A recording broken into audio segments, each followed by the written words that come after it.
إذا زلزلت الأرض زلزالها وأخرجت الأرض أثقالها وقال الإنسان ما لها يومئذ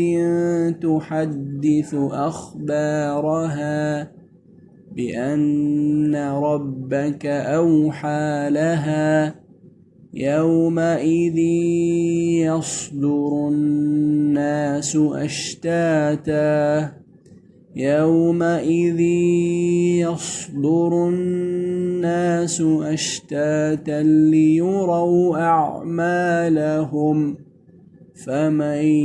يعمل مثقال ذرة خيرا يره ومن يعمل مثقال ذرة